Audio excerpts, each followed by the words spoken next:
જૂનાગઢ જિલ્લાના કોડીનારની અંબુજા કોલોનીના એક બંધ ક્વાર્ટરમાંથી તસ્કરો 48 તોલા સોનું અને ચાંદીના દાગીનાની ચોરી કરી ભાગી છૂટ્યા હોવાનો બનાવ પોલીસ મથકે નોંધાવા પામ્યો છે।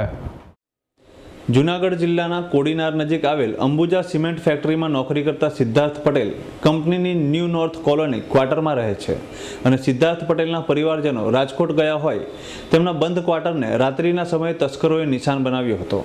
અને ક્વાર્ટરના દરવાજાનો તાળું તોડી કબાટમાંથી 38 તોલા સોના અને ચાંદીના દાગીના કિંમત રૂપિયા 7,41,000ની મત્તાની ચોરી કરી ભાગી છૂટ્યા હતા। જ્યારે તસ્કરોએ બાજુમાં આવેલ ક્વાર્ટરને પણ નિશાન બનાવ્યું હતું, પરંતુ ત્યાંથી તેમને કાંઈ હાથ લાગ્યું ન હતું। બનાવ અંગે પોલીસને જાણ થતાં તાત્કાલિક પોલીસના ઉચ્ચ અધિકારીઓ ઘટના સ્થળે પહોંચી ગયા હતા અને તપાસ હાથ ધરી હતી। તારીખ 15/7/13 કલાક રાત્રિના 00:30થી સવારના 7:00 દરમિયાન કોડીનાર અંબુજા ફેક્ટરીના ન્યૂ નોર્થ કોલોનીમાં લોક નંબરમાં રહેતા પટેલ સિદ્ધરાજ અનંતરાય તેઓ બહારગામ ગયેલા દરમિયાન રાત્રિના કોઈ પણ ઇસમો મકાનના તાળા તોડી અંદર પ્રવેશ કરી અને કબાટમાં રાખેલ સોના ચાંદીના દાગીના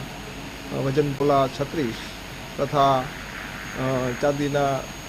દાગીના વજન 160 ગ્રામ અને 10,000 રૂપિયા રોકડા કુલ મતા કિંમત 7,47,400ની કોઈ ચોરી કરી લઈ ગઈ છે, જે બાબતનો ગુનો દાખલ થયેલ છે અને આ ગુનાની આગળ તપાસ ચાલુ છે। આ બાજુમાં રહેતા એક સાહેબના પણ મકાનના તાળા જુદા છે, એ લોકો જે બહારગામ છે તો આવે ત્યારે ખબર પડે।